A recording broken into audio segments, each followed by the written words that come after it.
1장 찬양 드리심으로 금요일 예배 하나님 앞에 드리겠습니다.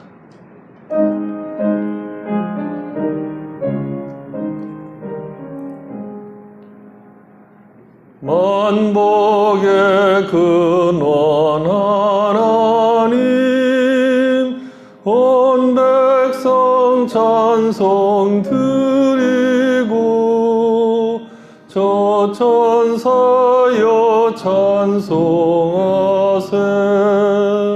찬송 성부 성자 성령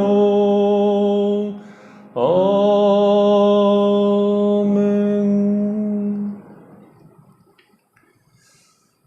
하나님 아버지 감사합니다.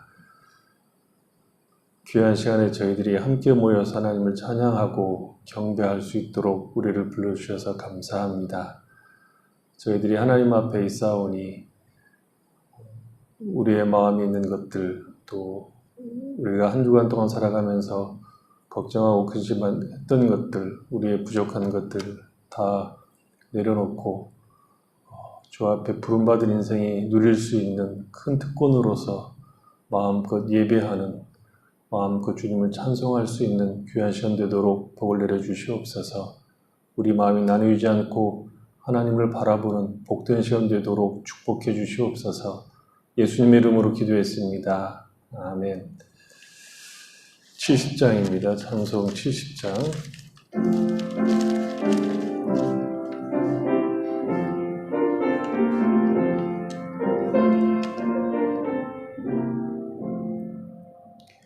피난처 있으니 환난을 당한 자 이리 오라. 땅들이 변하고 물결이 일어나 산 위에 넘치되 두렵잖네. 이방이 떠들고 나라들 모여서 진동하라. 우리 주 목소리 한 번만 바라면 천하의 모든 것 망하겠네. 만유주 하나님 우리를 도우니 피난처요. 세상의 난리를 그치게 하시니 세상의 창검이 쓸데없네. 높으신 하나님 우리를 구하니 할렐루야. 괴로움이 심하고 환난이 극하나 피난처 되시는 주 하나님.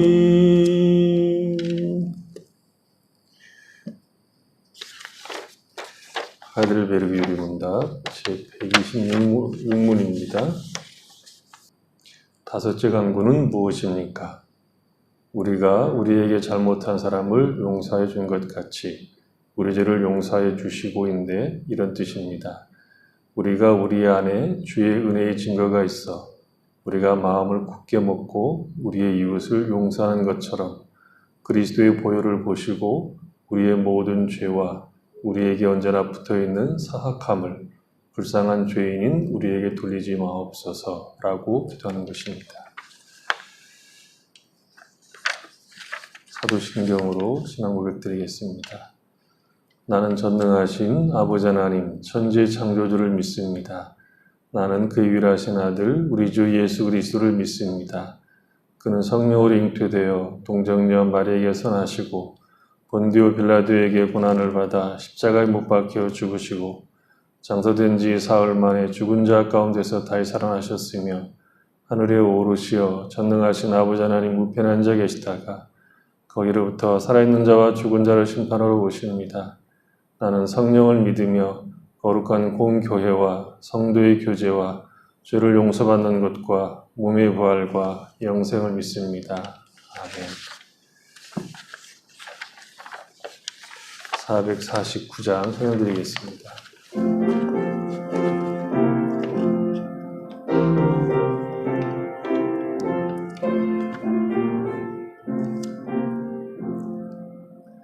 예수 따라가며 복음 순종하면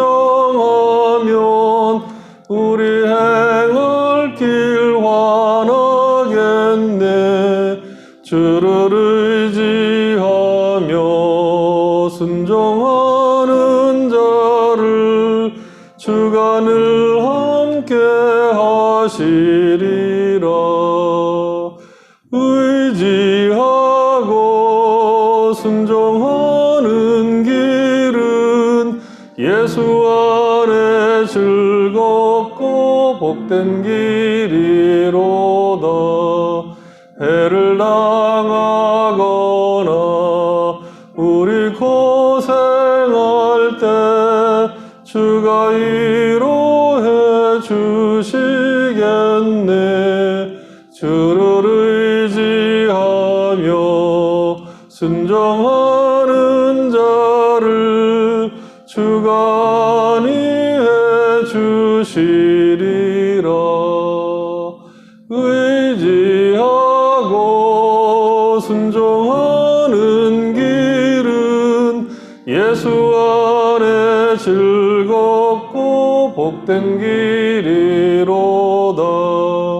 남의 짐을 지고 슬픔 위로하면 주가 상급을 주시겠네. 주를 의지하며 순종하는 자를 항상 복 내려 주시리라. 의지하고 순종하는 길은 예수 안에 즐겁고 복된 길이로다. 우리 받은 것을 주께 다 드리면 우리 기쁨이 넘치겠네. 주를 의지하며 순종하는 자를 은혜 풍성케 하시리라. 의지하고 순종하는 길은 예수 안에 즐겁고 복된 길이로다.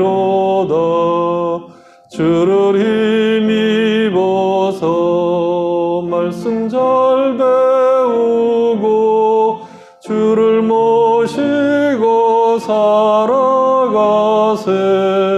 주를 의지하며 항상 순종하면 주가 사랑해 주시리라. 의지하고 순종하는 길은 예수 안에 즐겁고 복된 길이로다. 전상철 원사님 기도하시겠습니다. 사랑과 긍휼이 풍성하신 아버지 하나님, 지난 한 주간도 은혜 가운데 지켜주시다가 이 귀한 날 주님 앞에 함께 모여 예배드리게 하시니 너무나도 감사합니다. 이 시간 우리들에게 있는 모든 죄악을 고백하오니 예수 그리스도의 보혈로 다시 한번 씻어 주사 깨끗게 하셔서 하나님께 온전히 드려지는 귀한 예배 되길 소원하고 기도드립니다. 주여, 오늘도 하늘문을 크게 여셔서 이 예배 속에 임재하시고 흠양하시며 크신 은혜로 충만케 하시옵소서. 그리하여 병든 자가 나음을 얻게 하시고 세상의 모든 염려와 걱정으로 피폐해진 우리들의 마음이 변화하여 주님을 찬송하게 하시옵소서. 성령이여, 이 시간 임재하셔서 우리들의 마음을 부흥케 하시어서 세상의 모든 것들을 뒤로하고 오직 주님만 바라보게 하시옵소서. 돌이켜보면 뼈를 깎는 고통 속에서도 주님이 함께 계셨고 또 같이 아파하셨는데 우리들은 어리석어서 그것을 깨닫지 못하고 혼자만 이 고통 속에 있는 줄로 알고 힘들어했던 시절이 있었습니다. 그러나 그때를 지나고 보니 우리 주님은 항상 우리와 같이 계셨던 것을 깨닫게 되어 그저 감사할 수밖에 없습니다. 요사이 예상치 못한 사태로 모든 것이 어려울지라도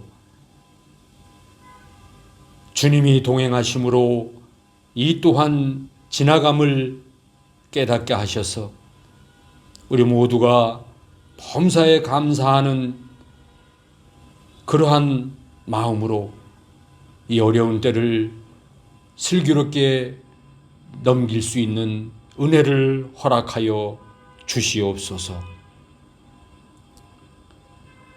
정성으로 준비한 말씀을 전하시는 전 목사님에게 오늘도 성령의 충만함을 주셔서 은혜로운 말씀을 선포하게 하시고 듣는 우리 모두가 아멘으로 화답하는 귀한 예배가 되게 하시옵소서. 남은 예배 시간도 주님께 맡기오며 살아계셔서 늘 역사하시는 예수 그리스도의 이름으로 기도 올리옵나이다. 아멘.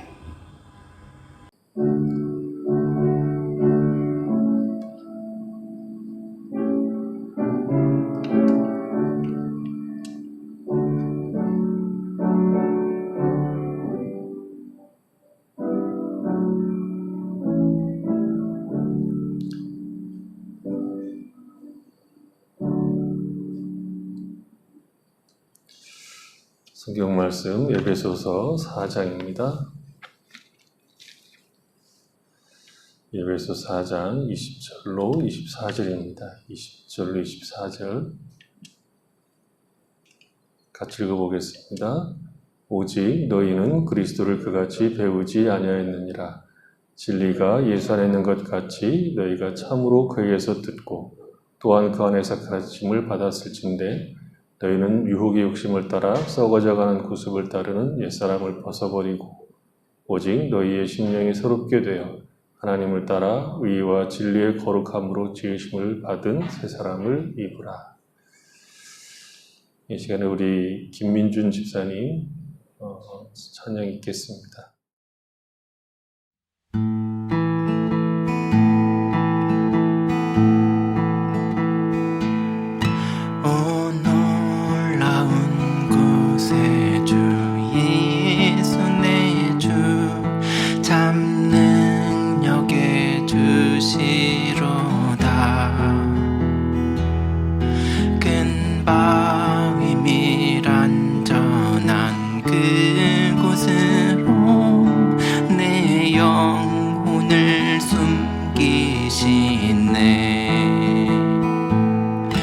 메마른 땅을 종일 걸어가도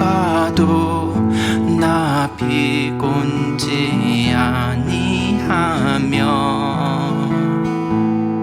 저 위험한 곳 내가 이를 때면 큰 바위에 숨기시고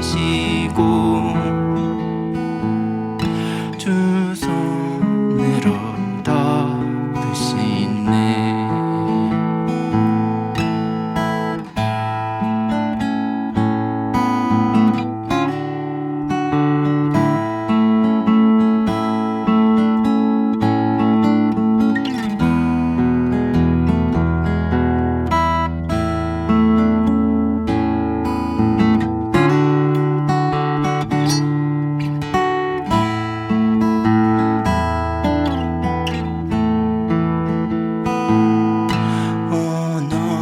놀라운 곳에 주 예수 내 주 내 모든 짐 벗기시네.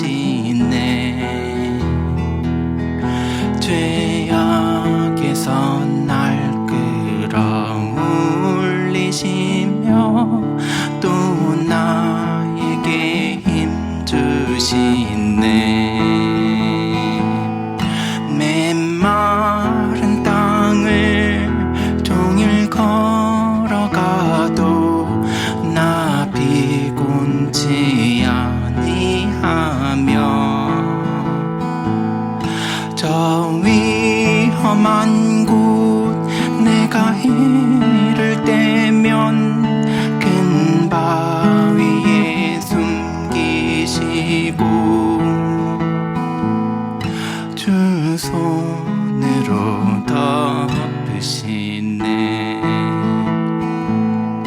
메마른 땅을 종일 걸어가도 나 비곤치 아니하며 저 위험한 곳 내가 이를 때면 큰 바위에 숨기시고 주 손으로 덮으시네.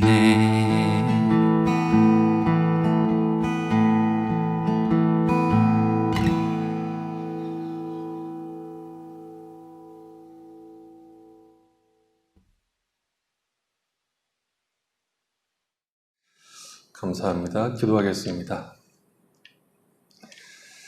하나님 아버지,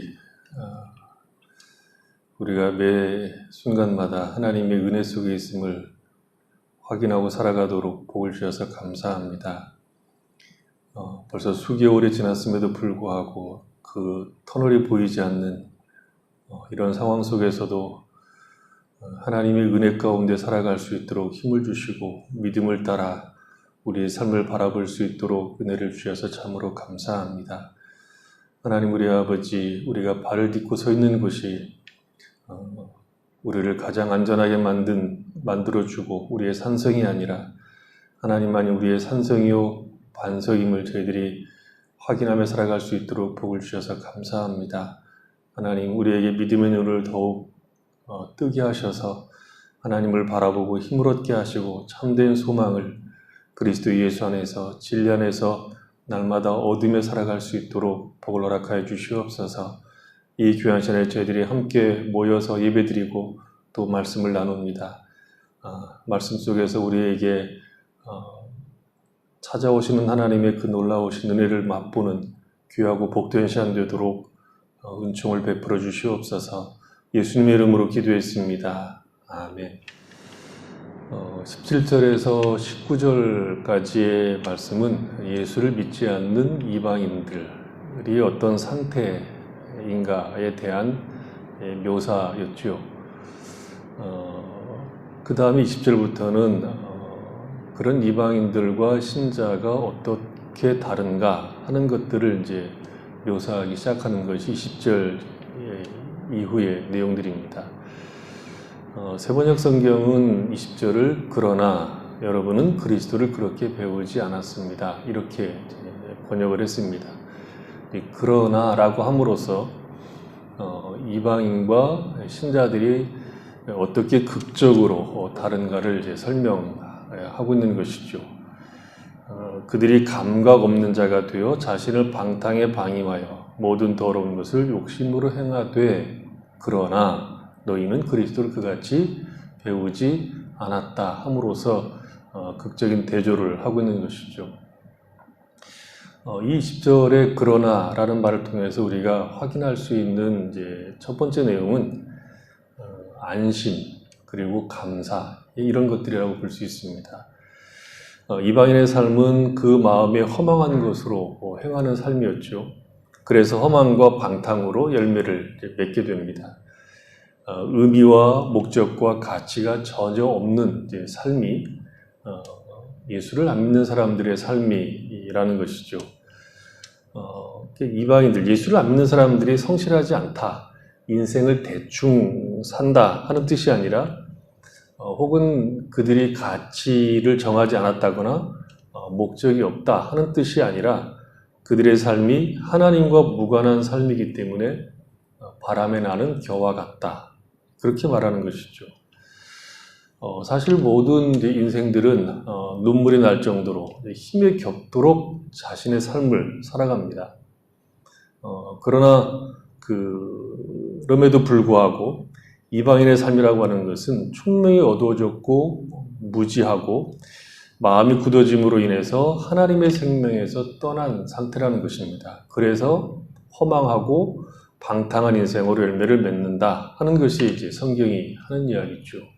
그래서 허망하고 방탕하다는 것은 되는 대로 살았다 하는 것이 아니라 힘을 다해서 인생을 살았지만 하나님과 관계없는, 하나님의 생명과 관계없는, 하나님과 무관한 삶을 살았기 때문에 하는 이야기들입니다.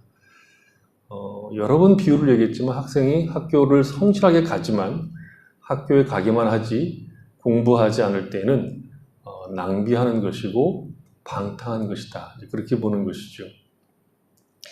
그러나 신자는 거기에서 벗어난 자들이기 때문에 안도가 있고 감사가 있다는 것이 그러나라는 말 속에 들어가 있는 겁니다.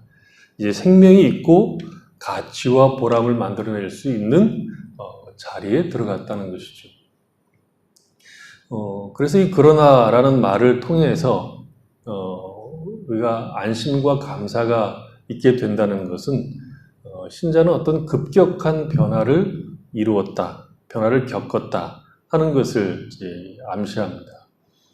이 급격한 변화가 복음의 특징이고 신자됨의 특징이기도 합니다. 전적으로 변화된 것이고 세상과 전혀 상관이 없는 것이죠. 그러니까 복음이라고 하는 것은 인간의 철학을 확장시킨 것이거나 인생이 살아가는 어떤 지혜를 가르쳐주는 것이 아닙니다. 마치 자기계발서와 같이 자신의 삶을 가꿔가는 방법이 복음이 아닙니다. 복음은 초자연적인 것이고 이적적인 것입니다. 신적인 것입니다. 어둠과 무지 속에 있고 하나님의 생명에서 떠난 상태로부터 완전한 반전을 이룬 것, 빛이 있고 생명이 있는 자리로 온 것입니다. 하나님 없는 삶, 하나님의 영광을 바라보지 않았던 삶, 그래서 방탕하고 허망한 인생을 사는 자리에서 죽음이라는 열매를 맺는 일에 성실하게 사는 삶에서부터 벗어나서 생명과 복과 참된 소망이라는 열매를 맺는 자리로 옮겨진 것, 그것이 복음이 우리에게 주신 복이지요. 그래서 사도 바울은 로마서 1장에서 이렇게 고백합니다. 나는 복음을 부끄러워하지 않는다 라고 고백하죠. 복음을 부끄러워하지 않는다는 것은 나는 복음을 굉장히 자랑스럽게 생각한다. 그래서 어떤 분은 치가 떨리도록 나는 복음을 자랑한다, 즐거워한다, 그렇게 번역을 하기도 합니다. 왜요? 복음은 모든 믿는 자에게 구원을 주시는 하나님의 능력이기 때문이라고 말합니다. 하나님의 능력이기 때문에 자신을 방임해 버리고 욕심으로 더러운 일을 행한 사람도 복음을 통해서 더 이상 방탕과 방임에 자신을 던지지 않고 의와 거룩과 진리를 따라갈 수 있는 자리에 서 있기 때문에 자랑스러운 것입니다. 그러나 너희라는 이 말 속에서 신자는 자신이 처했던 상황에서 하나님의 능력으로 그 자리에서 벗어나 이제 적극적으로 행할 수 있는 자리, 의와 진리와 거룩을 따라 살아갈 수 있는 자리에 서게 된 것이기 때문에 감사가 있고 인생에 대해서 안도할 수 있게 되었다는 것입니다. 말하자면 복음이란 예수를 믿으면 구원을 얻고 천국에 가고 행복해지는 것이 전부가 아니라는 것입니다. 신자가 되었다는 것을 너무 쉽게 축복, 기쁨, 감격 이렇게 가는 것은 좀 곤란합니다. 복음이란 항상 그 이전의 상태를 전제하고 있다는 것을 알아야 됩니다. 복음을 받아들이기 전에 우리의 상태가 어땠습니까? 사도 바울이 에베소서에서 누누이 하고 있었던 이야기죠. 그리고 바로 앞에서도 했던 얘기죠. 죄와 허물로 죽었던 상태, 총명이 어두워졌고 무지하고 마음이 굳어져서 하나님의 생명에서 떠나서 방탕과 방임에 자신을 내어 던졌던 그런 삶의 모습이었죠. 거기에서 건짐을 받았다는 것은 거기에서 건져진 것으로서 전부가 아니라 그 상태에서 벗어난 더 적극적인 상태로의 삶이 시작되었다 하는 것이 구원이 가지고 있는 내용입니다. 그래서 구원이 죄사함이 전부가 아니다 하는 것을 명확하게 보여주는 말이 무슨 말인고 하면 회개하랍니다. 회개하라, 천국이 가까이 왔다 하는 이거죠. 회개한다는 것은 일단 가던 길을 멈추는 것이 첫 번째 순서입니다. 멈추고 난 다음에 뒤돌아서서 정반대, 지금까지 살았던 삶의 내용과는 정반대의 길로 가는 겁니다. 그러니까 지금까지 내가 알고 있었던, 내가 귀중하게 여기고 있었던 가치와 목적과 원리들로부터 180도 돌아서서 새로운 가치, 바울의 표현대로 하면 예수에게서 배운 길로 가는 겁니다. 그러니까 구원이란 죄를 용서받는 것이 전부가 아니라 이제 죄와 관련 없는 의로운 삶의 길로 가는 것입니다. 오늘 본문으로 얘기하자면 유혹의 욕심을 따라 썩어져가는 구습을 따르는 옛사람을 벗어버리고 하나님을 따라 의와 진리의 거룩함으로 지으심을 받은 새 사람을 입는 것입니다. 옛사람은 총명이 어두운 사람이었고 하나님의 생명에서 떠나 있고 자신을 방탕과 방임에 던져서 모든 더러운 것을 욕심으로 행하는 사람이었습니다. 곧 더럽고 하나님을 모르는, 하나님과 무관한 삶을 사는, 그래서 생명이 아닌 죽음과 허망의 열매를 맺는 그런 삶이었다는 것이죠. 하지만 신자가 되었다는 것은 그것과 정반대의 삶이기 때문에 예수를 믿어서 천국 가게 되었다는 것으로 모든 내용을 다 담아낼 수 없게 되었다는 뜻입니다. 신자가 되었다는 것은 회개한 사람이라는 것과 같습니다. 회개했다는 것은 썩어져가는 육의 욕심의 길을 부정하고 거기에서 돌이켜 이제 그리스도 예수에게서 배운 그 길로 가게 되었다는 것입니다. 그래서 회개했다는 것은 거창한 혹은 내 입장에서 보면 가장 큰 죄악을 고백하고 더 이상 그 죄를 짓지 않게 되었다는 것이 전부가 아니라 삶의 방향, 가치와 목적을 완전히 바꾸었다는 뜻입니다. 하나님께서 요구하시는 길, 하나님이 기뻐하시는 길로 가는 자로 살겠다는 선언이 회개했다 라는 말이 가진 뜻입니다. 그래서 회개라고 하는 것이 죄에 대한 미움과 서러움으로 감정적 폭발을 이루어서 얼마나 가슴을 치며 눈물을 흘렸는가로 측정되는 것이 아니라 그것이 포함이 되어 있지만 삶의 방향이 완전하게 다른 가던 길을 돌이켜 걸어가는 삶을 살기 시작했다. 그게 회개의 내용이라는 것이죠. 그러니까 내가 예수를 믿어서 구원의 확신이 있다 하는 것은 좋은 일이죠. 천국 가는 사람이 되었다. 나는 더 이상 지옥 가지 않는다 하는 것을 아는 것은 좋은 일입니다. 하지만 그것이 복음의 핵심이고 전부라고 생각하면 기독교는 너무 왜소해집니다.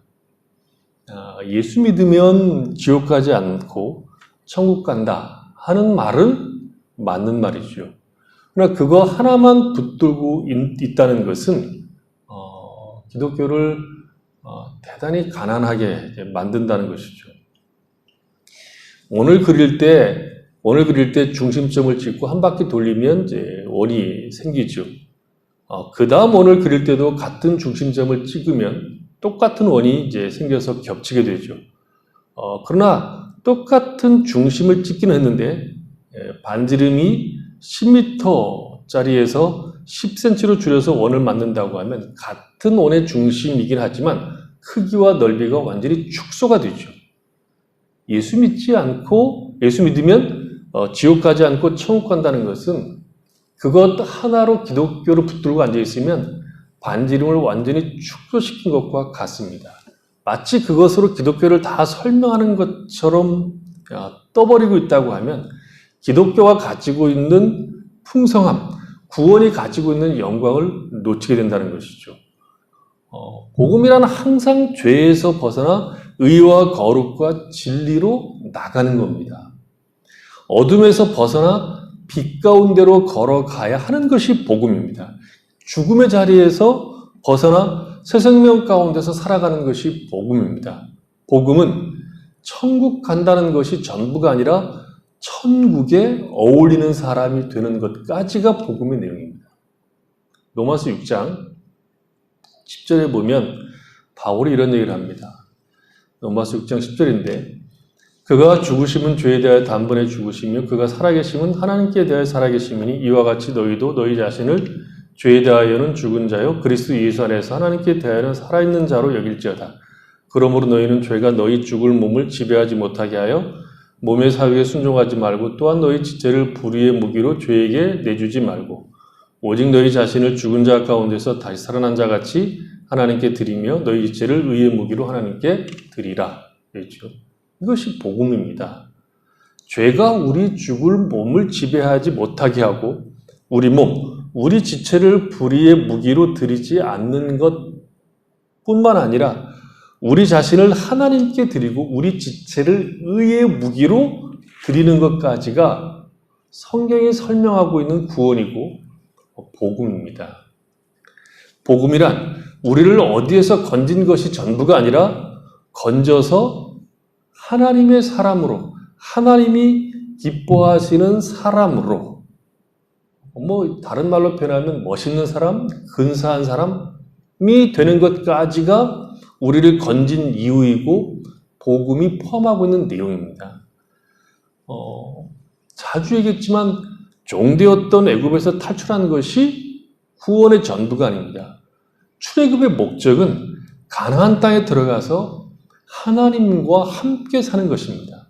하나님의 사람으로서 하나님의 법을 따라서 하나님이 주시는 복을 누리고 하나님이 기뻐하시는 사람이 되는 것까지가 출애굽의 목적입니다. 서울대 간 것이 서울대 합격증을 집에 붙여놓고 나 서울대 간 사람이라고 나 서울대 들어간 사람이라고 하는 것이 전부라면 그것만큼 웃기는 것이 없습니다. 서울대 들어간 것은 더 많이 공부하려고 한 것이고 더 훌륭해지기 위해서 간 것이죠. 그러니까 지옥에 안 가고 천국 가는 사람이 되었다는 것은 참으로 놀라운 일임에 분명하죠. 그러나 그것이 천국에 가는 사람답지 않다면, 천국에 가는 사람답게 사는 것이 없다면 더 놀라운 일일 겁니다. 천국에 갈 사람으로 지금 여기에서 천국에 합당한 사람답게 그 나라를 유업으로 받는 사람답게 사는 것이 없으면 기독교는 설명이 안 된다는 거죠. 그게 무엇인지 설명이 잘 안 된다는 거죠. 서울대 들어갔는데 합격증 하나 집에 붙여놓고 나 서울대 사람이라고 자랑하는 것과 다를 바 없습니다. 공부하지 않고 그런다고 하면. 그러니까 회개하라가 복음의 일성으로 소개되는 이유는 복음이란 더러운 일을 하던 옛사람을 벗어버리고 새 사람을 입는 것이다 라는 뜻입니다. 크고 적극적인 의미라는 것이죠. 로마서 4장 25절에 보면 바울이 이런 얘기를 합니다. 예수는 우리가 범죄한 것 때문에 내줌이 되고 또한 우리를 의롭다 하시기 위하여 살아나셨느니라. 예수님이 우리를 위해서 돌아가시고 부활하신 사건에는 이렇게 깊은 내용이 담겨 있다는 것이죠. 구약에 나오는 성전과 성전 제사로 이 내용을 우리가 설명할 수 있습니다. 구약 그 성전과 제사제도 가운데 특별한 것이 하나 있는데 그 중에 하나가 1년에 딱 한 번 드리는 속죄 제사가 있습니다. 7월 10일 날 드리는 속죄일 제사가 있는데 대속죄일이라 이렇게 부르기도 하죠. 이날은 대제사장이 모든 백성의 죄를 가지고 하나님 앞에 나아가는 날입니다. 제물을 양푼에 담아, 그러니까 제물의 피를 양푼에 담아 가지고 지성소에 들어가서 지성소 안에 있는 속죄소 위에 피를 이제 뿌립니다. 흥건하게 뿌리죠. 이게 1년에 딱 한 번 들어가는 날입니다. 그 피를 뿌리는 것을 통해서 대제사장 자신과 백성의 모든 죄를 대속을 이제 받게 됩니다. 백성들은 밖에서 대제사장이 나오기를 이제 기다리고 있죠. 왜 기다리고 있느냐면 이스라엘 모든 백성의 죄를 대신해서 가지고 들어간 속죄의 피를 하나님께서 연락하시면 살아서 나오는 것이고 하나님이 연락해 주시지 않으면 대제사장이 죽기 때문입니다. 그러니까 대제사장이 멀쩡하게 걸어 나와야 하나님께서 그 이스라엘 백성들의 죄를 용서하시는 것을 알게 됩니다. 그래서 대제사장이 죽을 수도 있기 때문에 제사장의 옷 맨 밑단에는 방울이 달려 있죠. 방울은 소리가 나라고 단 것인데 소리가 안 나면 죽은 겁니다. 죽으면 누군가 들어가서 시신을 꺼내는 것이 아니라 긴 갈고리 같은 것으로 다른 제사장들이 이제 꺼내는 것이죠.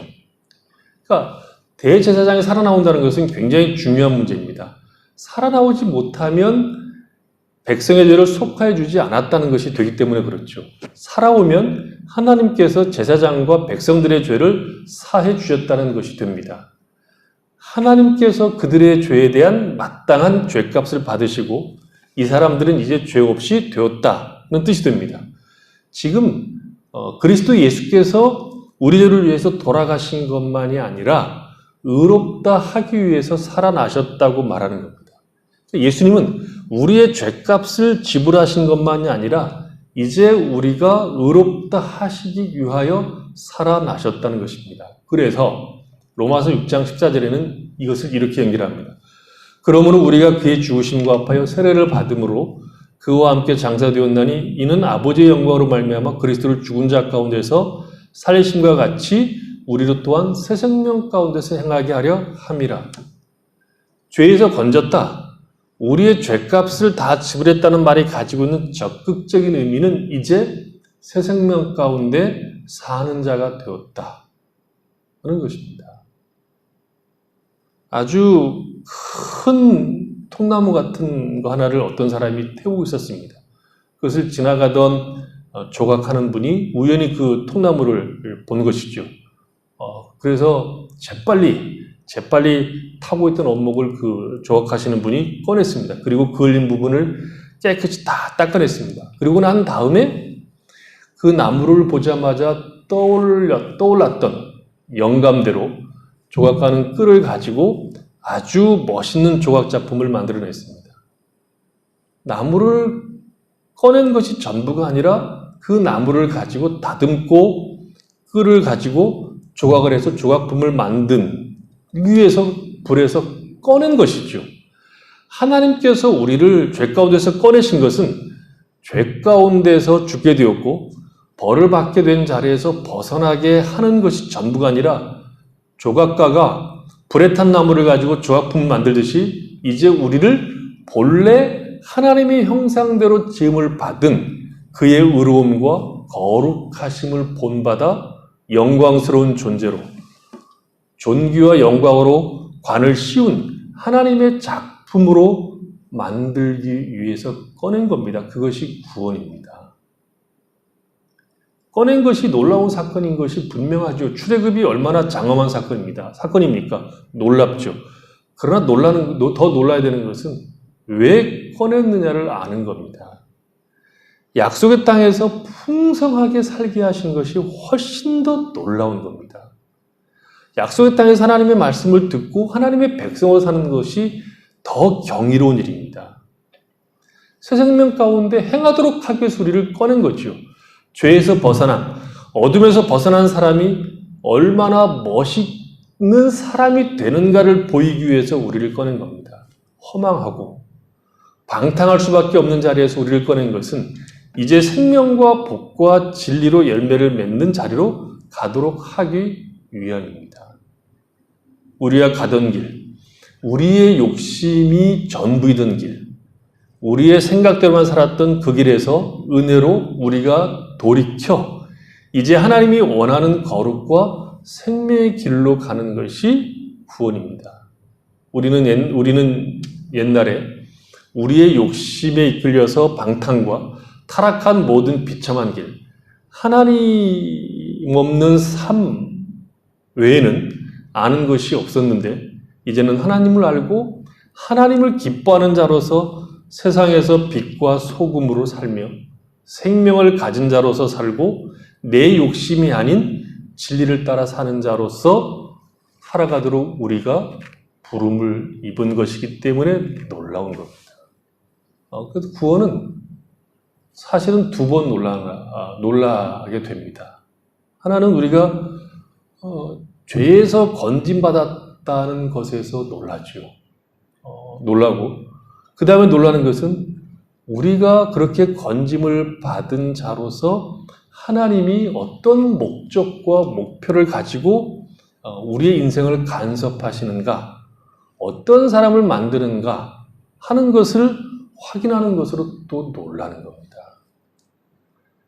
말하자면 구원이란 나는 천국 간다 는 확신으로만 확인되는 것이 아니라 옛사람을 벗어버리고 옛날 욕심을 따라가던 길에서 돌이켜 의의 길로 가게 되며 새 생명 가운데 살아가는 것으로, 살아가는 그 모습으로 놀라게 되고 경의를 맛보게 되고 그것을 통해서 기독교의 내용이 무엇인가가 설명되는 겁니다. 그래서 우리는 표정에서, 우리가 하는 행동에서, 우리의 원리에서, 목표에서, 삶의 방식에서 달라져야 됩니다. 거룩을 빼고 진리 안에 생하는 것 빼고 구원을 말할 수가 없습니다. 그거 빼고 구원을 이야기할 수가 없다는 것이죠. 예수를 믿으면, 그것도 잘 믿으면, 거기에 더하여 성령이 충만하면, 그리고 성경도 많이 읽고 기도도 남보다 많이 한다고 생각하면 먼저 눈에 힘이 빠져야 됩니다. 눈이 부드러워야 되고 목소리도 부드럽고 온유하고 절제하며 인내하고 모든 것을 참으며 견디며 바라는 생명 가운데 사는 것으로 나와야 되는 겁니다. 변화는 없고 말은 많고 또 거기에 체험도 많고 확신도 많고 복음에 대한 열정도 측량할 수 없을 만큼 많은데 이야기를 해보면 전부 지자랑이고 그렇지 못한 신자들을 비난하는 것으로 일관하는 것을 보면 그건 답이 없는 겁니다. 자기는 예수를 잘 믿는다, 성령 충만하다고 하는데 그 주변에 맺히는 열매는 다른 이들을 비난하고 지적하고 정죄하며 이 세상에서 구원받을 자는 자기밖에 없는 것처럼 신앙을 품고 있기 때문에 육체의 열매를 맺고 있는 겁니다. 성령의 열매는 무엇입니까? 사랑과 희락과 화평과 자비와 양성과 온유와 절제, 오래 참음 이런 것들이죠. 이런 열매들은 내가 열매를 맺겠다고 결심해서 맺는 것이 아니라 새 생명 가운데 살아가는 과정에서 진리를 따라 사는 과정에서 자연스럽게 나오는 열매입니다.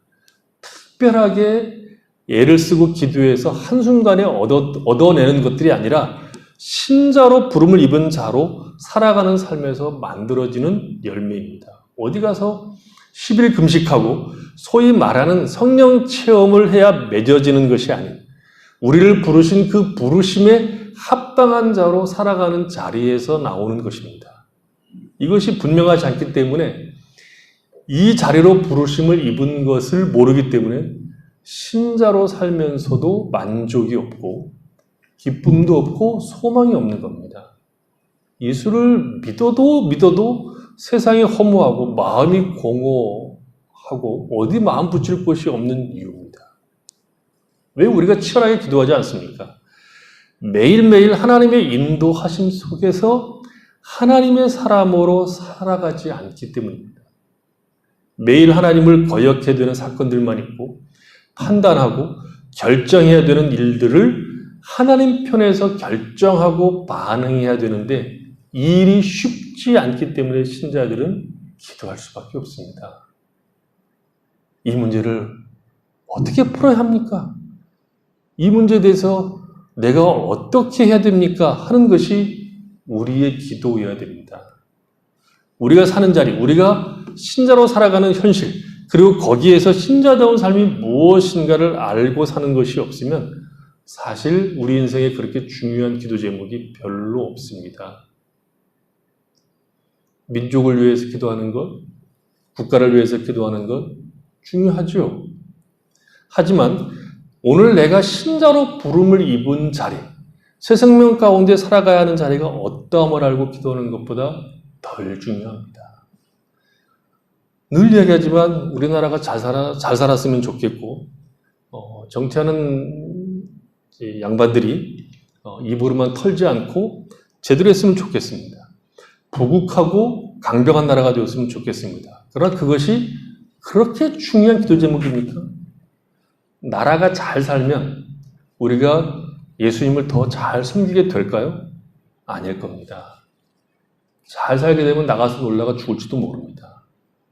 나라가 잘 사는 것, 나라가 못 사는 것이 우리가 신앙으로 사는 것에 그렇게 큰 영향을 주는 것이 아닙니다. 나라가 잘 살아도 우리는 거기에서 신자답게 살아야 되고, 나라가 어려워도 우리는 거기에서 신자답게 살아야 됩니다.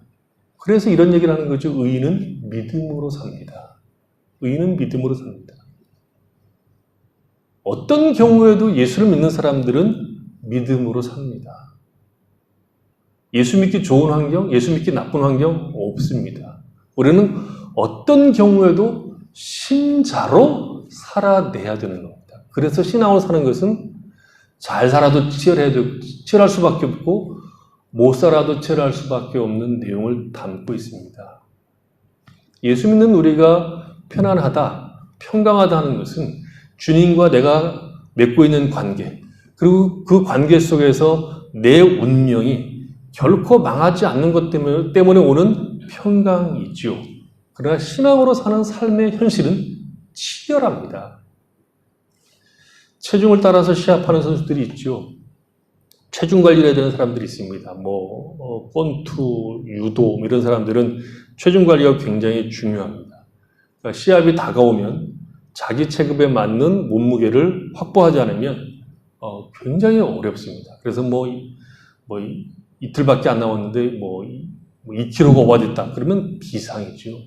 그러면 난리가 나는 겁니다.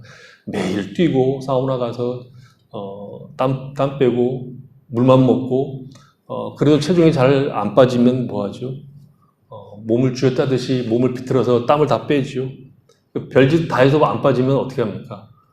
팬티까지 벗고 홀딱 벗고 체중이 올라갑니다. 그래도 안 되면 뭐하죠? 머리털까지 다 밀어버립니다.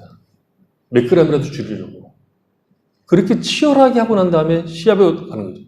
우리의 신앙이 그렇게 치열한 겁니다. 여기에서.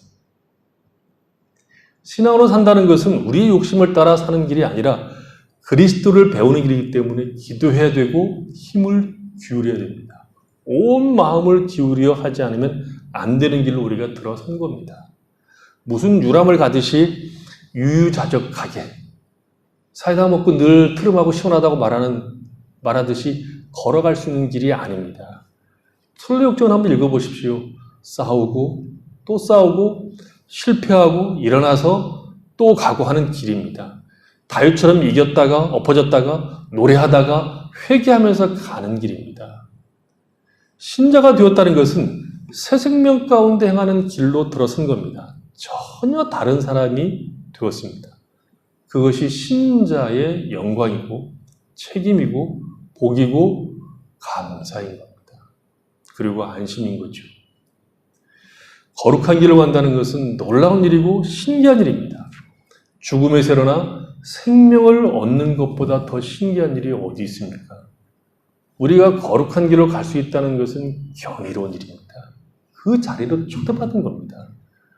우리만 정직할 수 있고 우리만 사랑할 수 있고 우리만 보람과 가치와 의미 있는 삶을 살아낼 수 있습니다. 이게 구원입니다. 우리만 나의 존재로 인해서 내 이웃을 복받게 할 수 있습니다. 아브라함을 불렀던 것처럼 내가 복의 근원이 되는 것처럼 우리를 그렇게 불러내신 겁니다. 총명이 없던 자들, 자기의 욕심을 따라 살아감으로 방탕과 방임으로 인하여 허무한 인생을 살던 자들이 경건과 거룩과 사랑할 수 있는 자리로 들어선 것만큼 놀라운 것이었고 감사한 일이었고 안심되는 일이 없는 거죠. 예수 믿는다는 것은 그의 삶과 그의 인격이 변한 것으로 증명되고 확인되는 내용입니다. 그래서 구원을 얻었다 하는 것이 죄사함 받았다, 천국 간다 하는 것이 전부가 아니라 하나님이 기뻐하시는 사람으로 오늘을 살아간다는 것입니다. 죄에 대해서 죽고 하나님께 대하여 산 자로 사는 것이지요. 의의 열매를 맺으며 거룩함으로 살아서 성령의 열매를 맺음으로 하나님의 영광을 드러내는 삶이 우리가 부름을 받은 자리입니다. 이것이 없으면 우리의 구원은 너무 초라하고 기독교는 참으로 빈약한 것이 됩니다. 예수를 믿는다는 것으로 내가 하나님과 친하다는 징표로 이런 일을 도와주십시오. 이런 일을 해결해 주십시오. 자꾸 자기의 욕심을 채우는 데만 하나님을 동원하지 마십시오. 하나님은 우리를 자신의 욕심을 따라 사는 자리에서 건져 예수 그리스도를 따라가는 자리로 가게 하신 분입니다. 그래서 신자는 마땅히 성경이 요구하는 것에 정신을 차리고 그리스도를 배우는 사람이 되어야 합니다. 신자는 회개한 사람입니다. 더 이상 방탕의 자신을 방임할 수 없습니다. 신자답게 사셔야 됩니다. 그것이 최고의 복이고 감사합니다. 표정에서 온유함이 나타나도록 애를 쓰셔야 되고 신자는 웃으셔야 됩니다. 우리의 싸움은 얼마나 많은 일을 하는가가 아닙니다. 우리의 싸움은 우리가 신자답게 변하는 겁니다. 신자다운 성품과 인격으로 변하는 것이 우리가 할 일입니다. 이 자리로 우리가 불을 이었다는 것을 아셔야 됩니다. 신자의 복이 무엇인가를 자꾸 확인하십시오.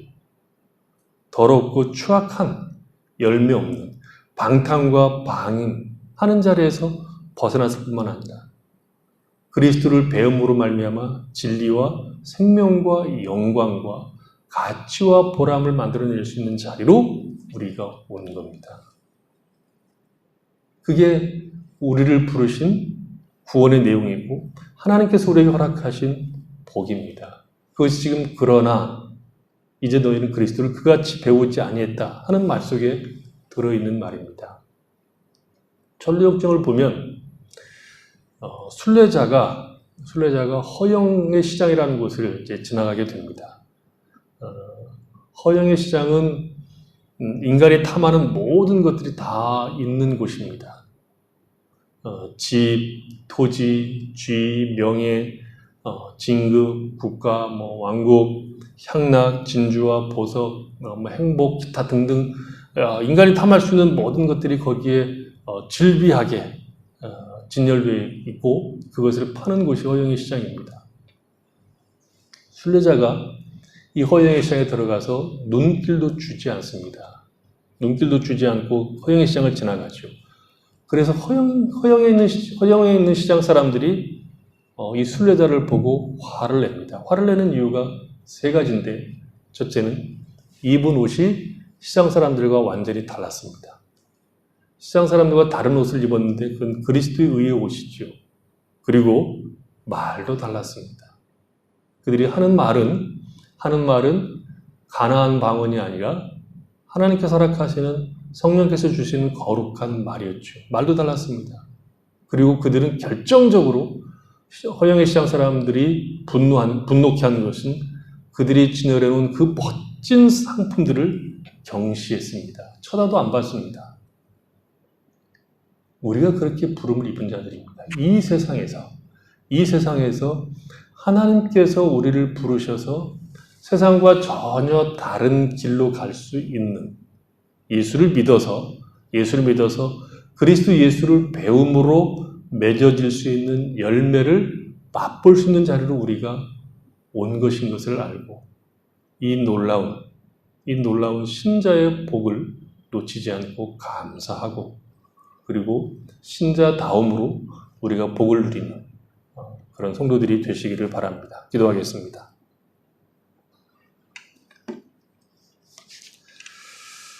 하나님 우리 아버지, 우리가 예수를 믿기 전에는 무지했고 마음이 굳어서 하나님의 생명에서 떠남으로 방탕과 방임함으로 아무런 열매를 맺을 수 없는 허망한 인생을 살 수밖에 없었지만 그러나 그리스도 예수를 그같이 배우지 않음으로 인하여 이제 우리는 그리스도 예수 안에서 생명과 진리와 거룩을 따라 살 수 있는 사람들이 되었습니다. 참으로 놀라운 일입니다. 우리는 우리 자신들이 어떤 존재였는가를 알고 있습니다. 그런 우리를 구원하셔서 그리스도 예수 안에서 의와 진리를 따라가는 생명을 만들어낼 수 있는 다른 이들에게 복을 증거할 수 있는 자리로 우리가 서 있습니다. 이 놀라운 신자의 자리, 신자된 영광된 자리를 우리가 확인하고 신자로 살아가는 일에 힘을 다할 수 있도록 은혜를 베풀어 주시기 원합니다. 그래서 우리의 삶을 통해서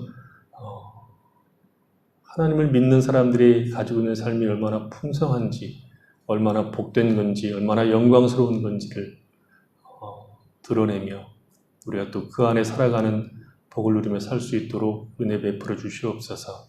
예수님의 이름으로 기도했습니다. 아멘. 이 시간에 우리 하늘소리 찬양대 찬양 있겠습니다.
기도하겠습니다. 하나님 아버지, 하나님 우리를 부르신 그 부르심이 얼마나 크고 영광스러운가 하는 것을 저희들이 늘 확인하고 그 길로 걷게 된 것이 얼마나 감사한 일이고 기쁜 일인지 고백하며 살 수 있도록 은혜 베풀어 주시옵소서. 힘들고 어렵다 하는 것이 아니라 이 길에서 생명을 만들어내고 보람과 영광을 만들어내는 그 놀라운 자리에 우리가 있다는 것을 알고 이 길로 우리를 가게 하신 하나님의 은혜를 생각하고 감사하며 복된 삶을 살아갈 수 있도록 은혜 베풀어 주시옵소서. 이 귀한 시간에 저희들이 함께 모여서 주께 예배드리고 귀한 예물을 드릴 수 있도록 복을 주셔서 감사합니다. 드려진 예물이 구별되게 하시고 드린 모든 손길들 복되게 하셔서 하나님께 허락하신 것들로 감사하며 이웃들을 섬기며 하나님을 섬기는 풍성한 삶을 살아갈 수 있도록 축복해 주시옵소서. 연약한 성도들을 강건케 하시고 기도하는 성도들의 기도를 응답해 주시고 은혜를 사모하는 이들에게 주께서 은혜를 베풀어 주심으로 힘을 얻어 믿음을 따라 살 수 있도록 인도해 주시옵소서. 하나님 우리 아버지, 몸이 아픈 성도들을 강건케 하시고 새 힘을 주시옵소서. 흩어져 있는 자녀들이 어느 곳에 있든 하나님 복 주시고 저들을 꼭 붙들어 주셔서 믿음 안에서 삶을 살아갈 수 있도록 축복해 주시옵소서. 예수님의 이름으로 기도했습니다. 아멘.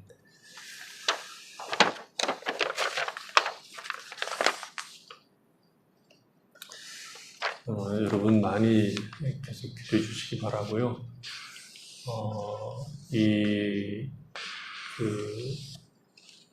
예배가 이런 형태로 지속되는 것 때문에 염려되는 것들이 많이 있고 논란들도 많은 것으로 보입니다. 어떻게 이 사태가 우리 신앙에 영향을 끼칠지, 교회에 영향을 끼칠지 큰 염려가 되기도 합니다. 어른들도 염려가 되고요. 특별히 젊은이들이 염려가 됩니다. 이런 환경에 익숙한 젊은이들이 교회 개념이 바뀔 것 같다는 생각이 들기도 하고 또 아이들도 문제가 된다고 생각이 들어져요. 아이들도 이런 사태 속에서 어떻게 신앙을 교육시킬 것인가 하는 문제들이 생기게 되는데 사실 이 비대면 예배로 가지고는 답이 안 된다. 어떤 분은 답이 있다 이렇게 얘기하는데 사실은 답이 있다고 말하는 것은 조금 불화를 치는 것 같고 대면 예배를 통해서 우리의 신앙들이 회복될 수 있겠다는 생각이 듭니다. 하지만 환경이 이렇다고 하면 믿음을 가지고 있는 우리 어른들이 믿음 안에서 잘 살아가는 모습을 보이고 비록 익숙지 않은 환경이지만 아이들을 잘 이렇게 다독여서 같이 예배를 드리는 모습을 보여주셔야 됩니다. 느슨하게 하지 않고 마음을 잘 다독여서 예배 드리는 일에 열심을 내야 됩니다. 그러면서 같이 모여서 기도할 때 하나님께서 빨리 이 사태를 지나가게 하셔서 우리가 새롭게 우리 자신들을 점검하고 믿음으로 만나서 주님을 섬길 필요가 있겠습니다. 기도 많이 해주시기 바랍니다. 헌금은 화요일 날 오셔도 되고요. 우리가 화요일 영상 예배 드리는데 3시에 드립니다. 오셔도 되고 저에게 주시거나 박민훈 집사님에게 주시면 되겠습니다. 5장 찬양드리겠습니다.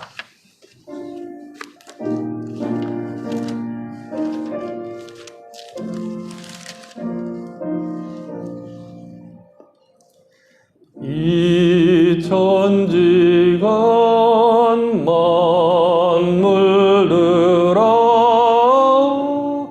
복 주시는 주 여호와 전능성부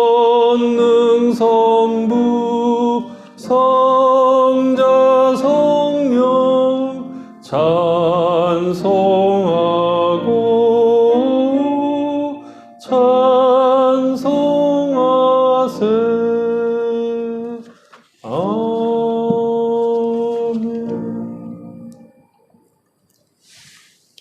주 예수 그리스도 은혜와 하나님 아버지의 사랑하심과 성령의 교통하심이 우리를 죄에서 건지셨을 뿐만 아니라 새 생명 가운데 행함으로 이와 진리와 거룩의 열매를 맺게 하신 그 하나님의 놀라우신 후속의 역사를 바라보고 감사하며 그 길로 걸어가므로 인생의 풍성한 맛을 맛보며 살아가기를 원하는 주 사랑하는 모든 백성들과 그 가정과 삶의 터전 위에와 줄타는 성도들과 홀로 떨어져 있는 사랑하는 자녀들 머리 위에와 이 땅에서 구원을 기다리고 있는 수많은 영혼들과 저들 위해서 수고하는 주님의 모든 귀한 종들 위해 지금부터 영원토록 함께 계실지어다. 아멘.